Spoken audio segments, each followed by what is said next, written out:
My name is Shayna J. Pena.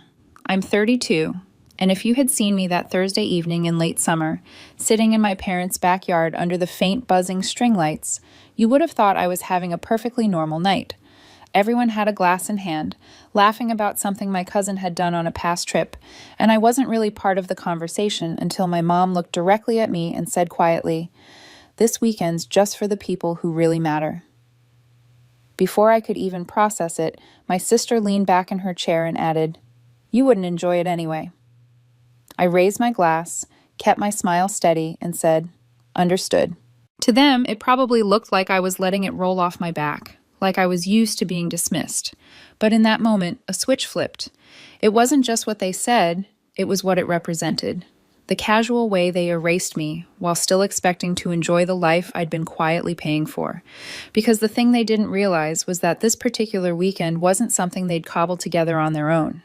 I had been the one who booked the oceanfront resort months in advance, securing suites with panoramic views.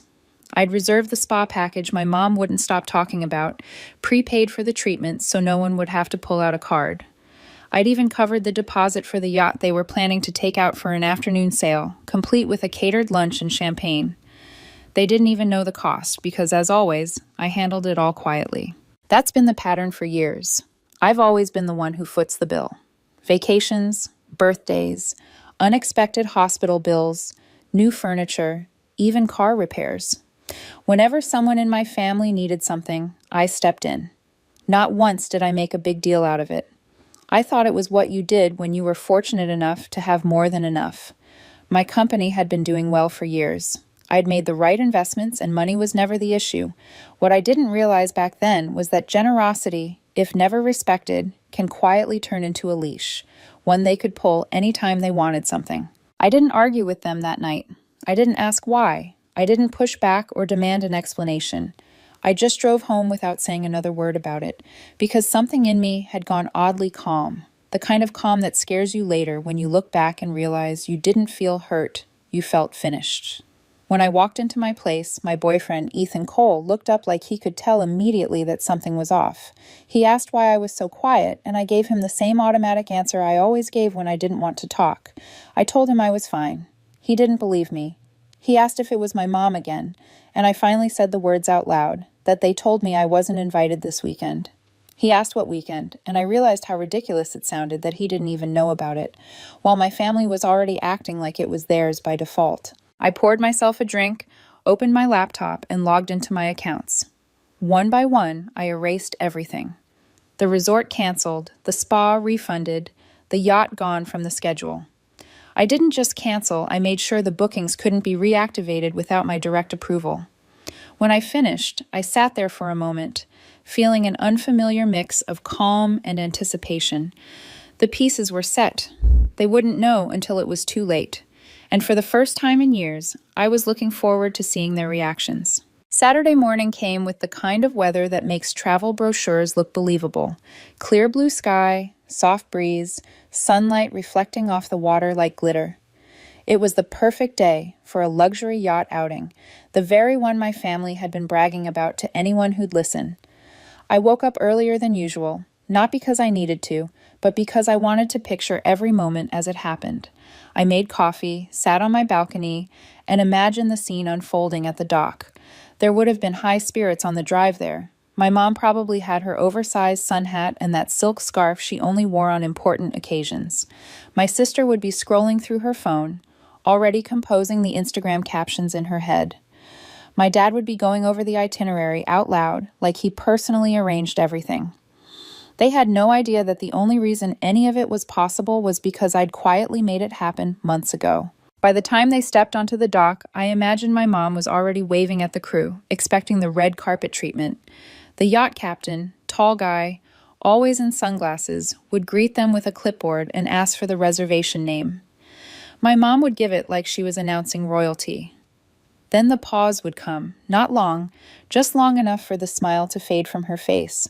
The captain would check his list again, tap the screen of his tablet, and finally tell her there was no booking under that name. My mom would insist there had to be some mistake. My sister would step in, voice rising, telling him to check again. The captain, professional but firm, would show them the timestamp of the cancellation and point out that the payment had been refunded in full. My sister would demand to know to whom, as if she didn't already suspect. And I could picture my dad stepping aside to make a call, muttering about straightening this out. A few seconds later, I knew my phone would light up with his name.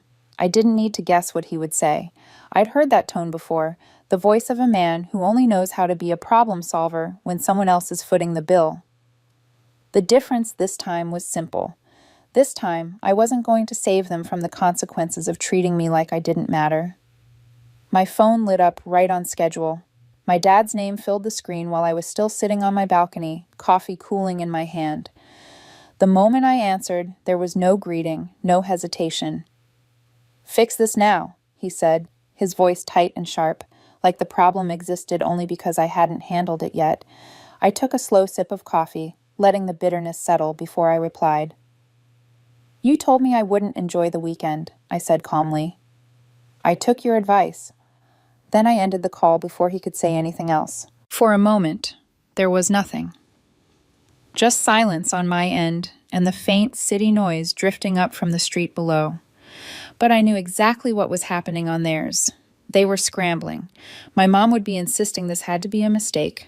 My sister pacing the dock with her phone pressed to her ear, raising her voice at anyone who looked like they might be able to help. My dad would be standing slightly apart, jaw clenched, already planning how to force the situation back into his control. They weren't embarrassed yet. Not really. They were still in the phase where they believed money could fix everything if they threw enough of it at the problem. What they didn't realize was how expensive their confidence really was. I knew they'd try to pay for the yacht themselves, only to finally see the actual cost laid out in black and white. I knew someone would suggest calling the resort to check in early, thinking at least they could salvage part of the weekend. And I knew exactly how that conversation would go, because I'd made sure of it. By the time they reached the front desk with their rolling luggage and forced smiles, they'd be told politely that there was no reservation in their names. The system would show the booking had been canceled days earlier. The funds returned to the original payment method. No exceptions. No availability. Peak season at a luxury oceanfront resort doesn't bend for entitlement. Less than an hour later, my phone buzzed again. Then again. Then again. I didn't answer any of them. My dad, my sister, my mom. I set the phone face down on the counter and started making breakfast, moving slowly, deliberately, like I had all the time in the world.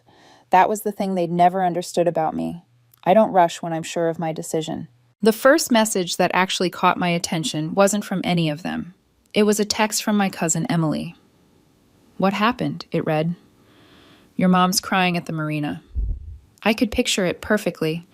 My mom sitting on one of those wooden benches, oversized sunglasses hiding her eyes, telling anyone within earshot how humiliated she was. My sister would be pacing nearby, phone glued to her hand, calling every relative she could think of to tell them what Shayna had done. That's her pattern. Make enough noise, get enough people involved, and eventually the pressure forces someone to cave. This time, they weren't dealing with the old version of me. About an hour later, my dad called again. His tone had shifted, less yelling, more probing. "Tell me straight," he said. "Did you cancel the resort too?" I didn't answer right away. I let the silence stretch just long enough for him to understand that I didn't need to confirm anything. I heard him exhale through his nose, that short, sharp sound he makes when he's cornered. Then the line went dead. It didn't take long for the next update. Emily called to say they'd packed up and driven to the resort anyway, hoping maybe something would shake loose if they showed up in person. They walked in expecting keys and apologies. Instead, they got polite smiles and firm explanations. My sister apparently launched into the same routine she'd used at the dock, demanding to see a manager, dropping my name like it was a magic password. My mom stood stiffly beside her, insisting she'd confirm the details personally, which was a flat-out lie. My dad pulled out his credit card, ready to throw money at the problem, but peak season prices weren't what they'd budgeted for, and even if they'd been willing to pay, the resort was fully booked. The only vacancies left in town were at budget motels miles from the water. One didn't have air conditioning. Another had reviews complaining about mold. My mom refused to even consider them. They stood in the parking lot for nearly an hour, luggage beside them, trying to figure out what to do, while my sister kept calling relatives for support. Some offered sympathy, none offered their credit cards. By late afternoon, my phone buzzed with a text from my mom. "We need to talk." I read it, set my phone down, and went back to seasoning the ribeye I was about to throw on the grill. The sun was warm, the air smelled like rosemary and charcoal, and for the first time in a long time, my weekend was entirely my own.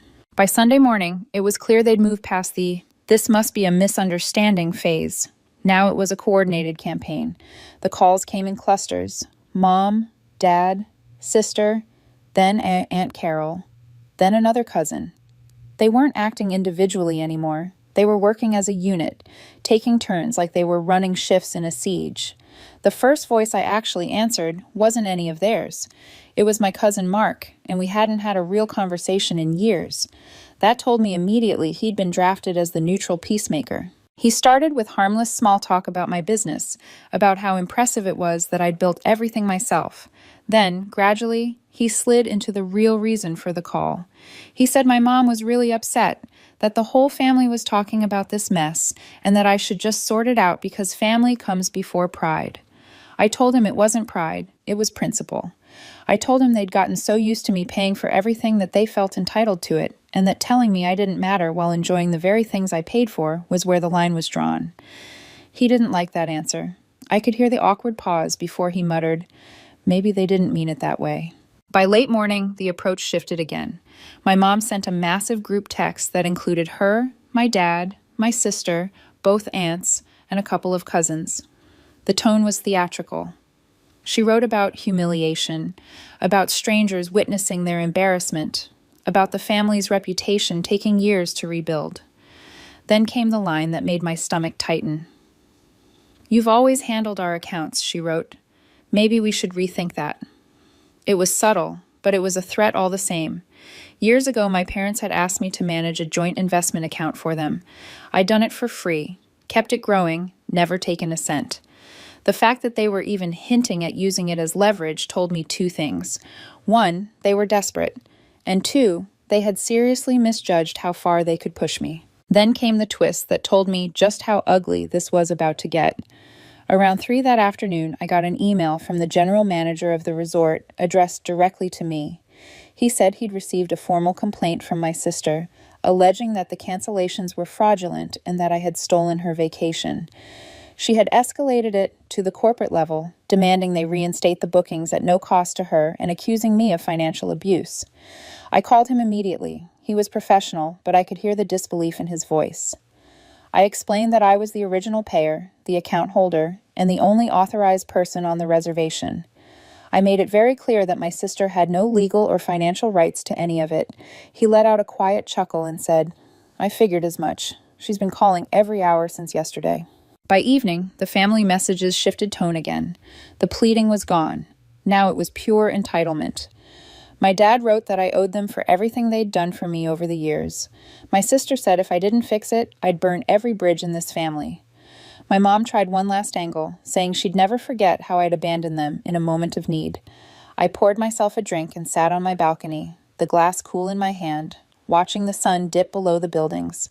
They were scrambling because for the first time, they were seeing a truth they'd ignored for years. Without me, they couldn't fund their lifestyle. And worse, they had no real way to force my hand. They thought the weekend was the problem. They didn't know yet that the yacht was just the first domino. Monday morning arrived with a kind of quiet that felt deceptive. No calls, no texts, no notifications lighting up my phone every few minutes. On the surface, it looked like they'd finally backed off, but I know my family too well. Silence with violence with them isn't surrender. It's preparation. They don't retreat. They regroup. I spent the morning in my home office, catching up on work I'd deliberately ignored over the weekend. My company didn't pause just because my family had imploded, and there was something grounding about focusing on spreadsheets, emails, and deadlines that actually made sense. Ethan checked in on me between meetings, asking if they'd tried anything else.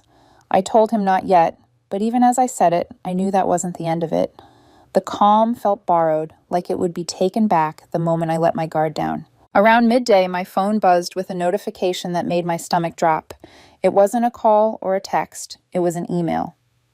The subject line read, "Formal complaint received," and it was addressed directly to me from the general manager of the resort. I already knew what it was about before I opened it. My sister had taken it further, much further.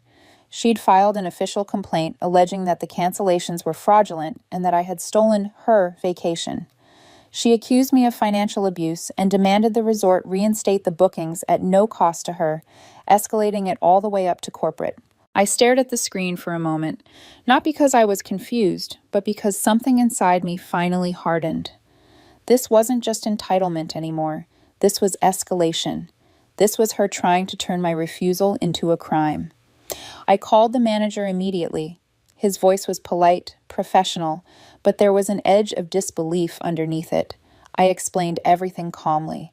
I was the original payer, the account holder, the only authorized person on the reservation. I told him my sister had no legal or financial rights to any of it.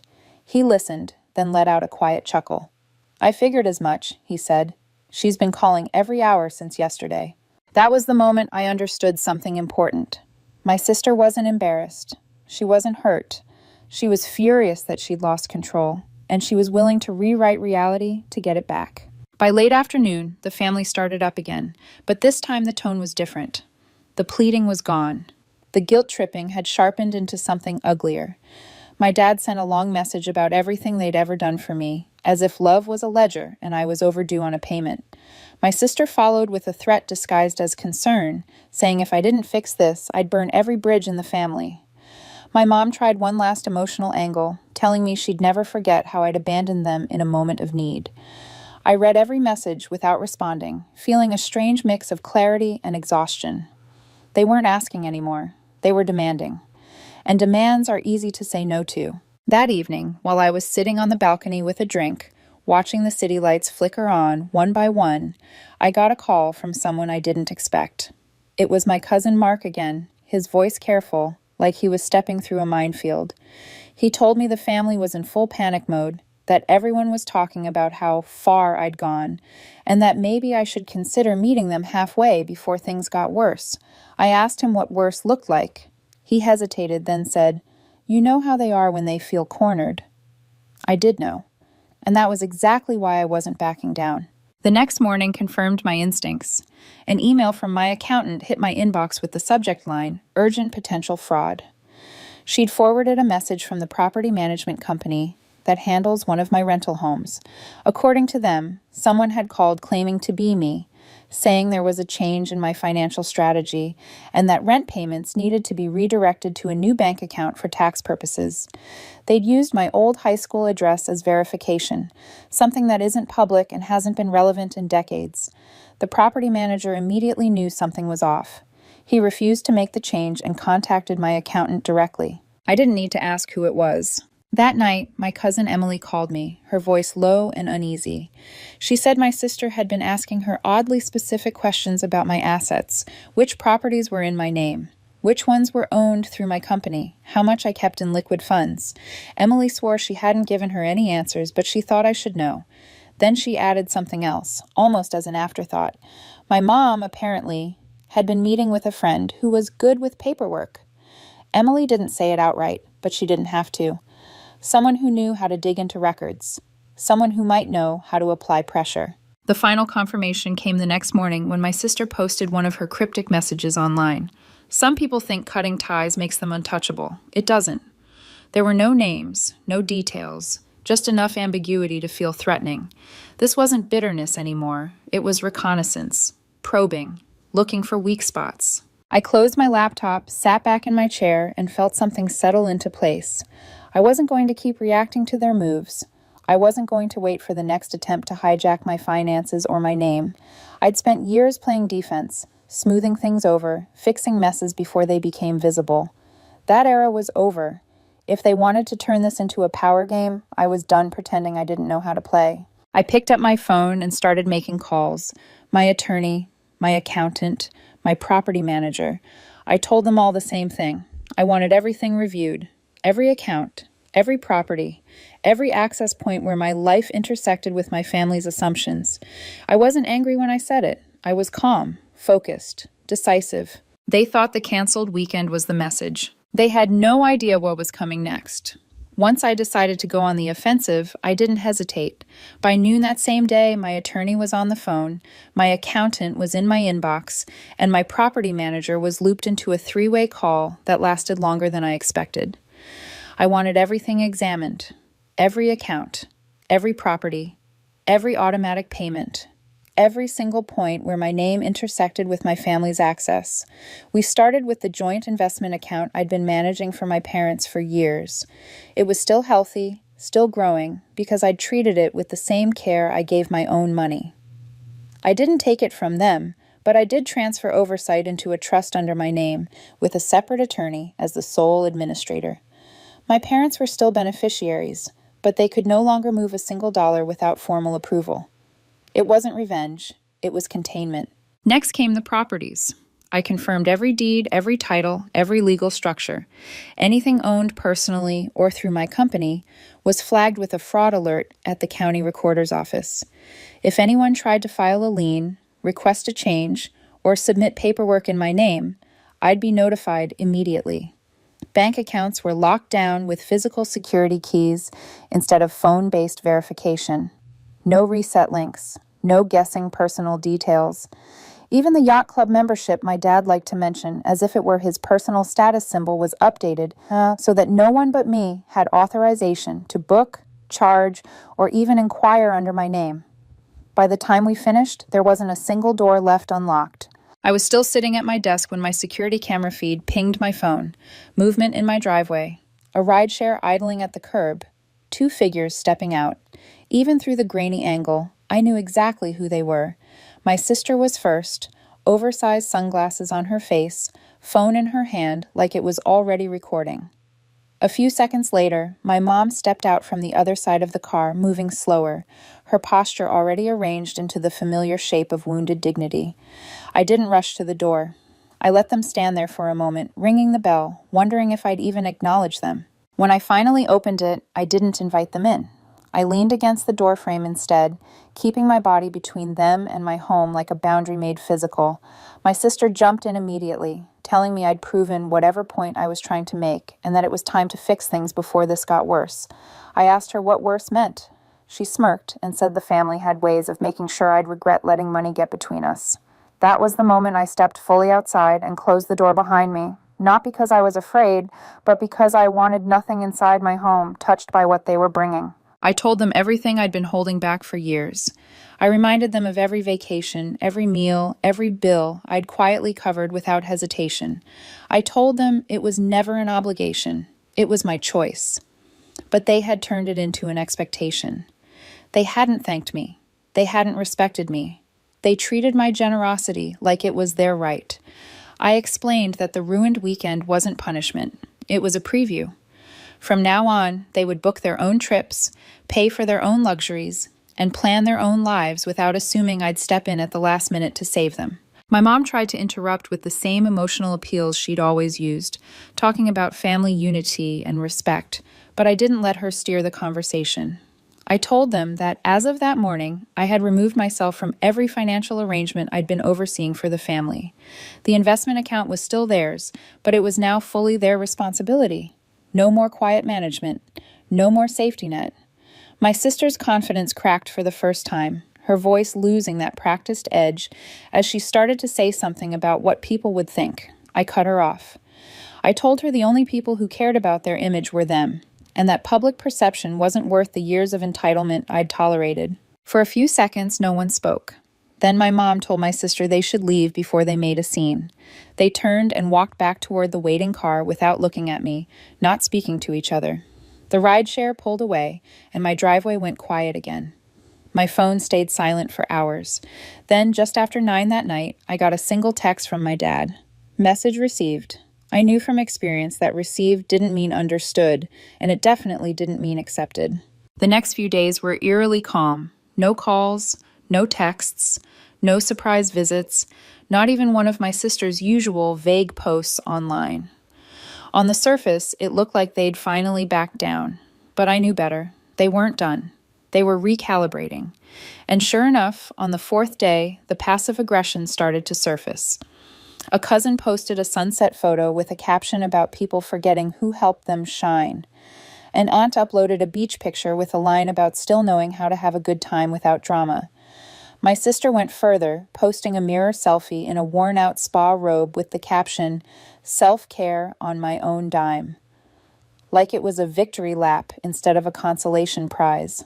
I didn't respond to any of it. I wanted them to sit with the discomfort. 2 weeks later, my mom called like nothing had happened, asking casually if I'd be coming to Thanksgiving. I gave a non-committal answer, knowing that wasn't the real reason she'd reached out. After a pause, she admitted things had been tight since I stepped back from the accounts.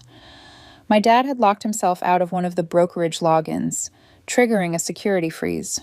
My sister was asking them for money between paychecks while still spending on things she claimed were necessities.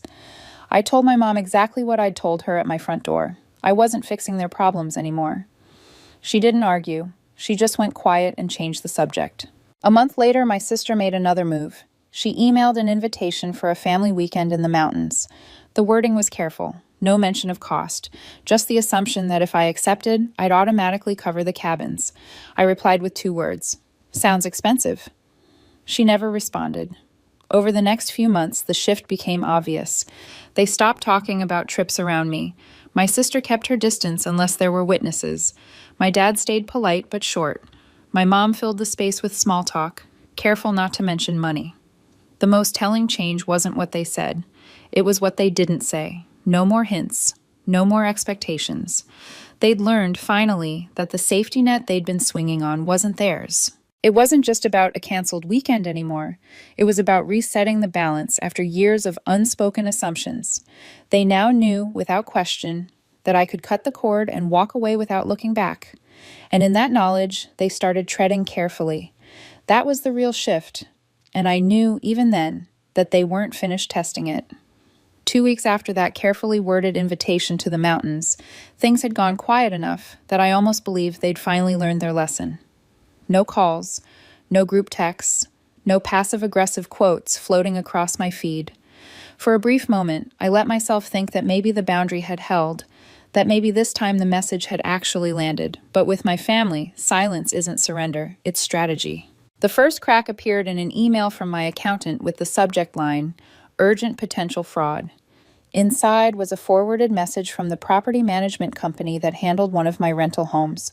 According to them, someone had called claiming to be me, saying there was a change in my financial strategy and that rent payments needed to be redirected to a new bank account for tax reasons. What made it chilling was the detail. They'd used my old high school address as verification, something that isn't public and hasn't mattered in decades. The property manager sensed something was off, refused the request, and contacted my accountant instead. By the time I finished reading the email, there was no shock left in me, only confirmation. That same evening, my cousin Emily called. Her voice was hesitant, apologetic, like she already knew she was about to deliver bad news. She told me my sister had been asking her strangely specific questions about my assets. Which properties were in my personal name? Which ones were owned through my company? How much I kept liquid? Emily swore she hadn't answered, but she wanted me to be aware. Then she added one more thing, almost as if she hoped I wouldn't catch it. My mom, apparently, had been meeting with a friend who was good with paperwork. Emily didn't explain further, but she didn't need to. Someone who knew how to dig. Someone who might know how to apply pressure. The final signal came the next morning when my sister posted a cryptic message online. Some people think cutting ties makes them untouchable. It doesn't. No names, no context, just enough to sound confident, just enough to feel like a threat. That was the moment I stopped hoping they'd back down. I wasn't dealing with hurt feelings anymore. I was dealing with people who believed they were entitled to what I'd built, and who were now actively probing for ways to take it. I didn't wait. By noon, my attorney was on the phone, my accountant was already pulling reports, and my property manager was looping in their legal team. I told them all the same thing. I wanted everything locked down. Every account, every property, every automatic payment, every possible access point where my name intersected with my family's assumptions. We moved methodically. Oversight on the joint investment account was transferred into a trust structure with an independent administrator. My parents remained beneficiaries, but they could no longer touch a dollar without formal approval. Deeds were reviewed and flagged with fraud alerts. Bank accounts were secured with physical authentication keys instead of phone codes. Even the yacht club membership, the one my dad liked to reference as if it were his own badge of importance, was updated so that only I could authorize bookings or charges. It took less than a week. By the time we finished, there wasn't a single door left unlocked. The first sign that they noticed came when my dad tried to log into the investment account and got an error message. He called me, his voice sharp, demanding to know why it was locked. I told him it wasn't locked. It was secured. And if he needed anything, he could make a formal request through my attorney. The second sign came when my sister tried to call the property manager about adjusting rental payments on one of my houses. She was told politely that nothing could be discussed without my written authorization. She didn't even bother calling me afterward. My mom didn't reach out at all, but I heard from Emily that she'd stopped bragging to her friends about family weekends and my generosity. For the first time in years, they couldn't touch anything of mine. Not my money, not my bookings, not my name to get special treatment. And I could feel the shift. They weren't happy, but they knew they couldn't undo it. That was the point. They thought the weekend I canceled was the message. It wasn't. The real message was this. They had never been entitled to my success. And now they couldn't even pretend they were. I didn't feel triumphant. I felt settled, grounded, like I'd finally stepped out of a role I'd been cast in without my consent. One evening, Ethan sat beside me on the balcony, the city quiet beneath us, and asked how I felt about everything now that the dust was settling. I thought about it for a moment before answering.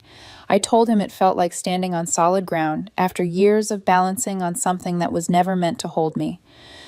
The guilt was gone. The fear was gone. All that was left was clarity. My family still exists in my life, just at a distance that keeps me whole. They're careful now, measured. And that's not because I threatened them. It's because they finally understand something they ignored for years. The safety net they'd been swinging on was never theirs. It was mine, and I could pull it away at any time. That understanding changed everything.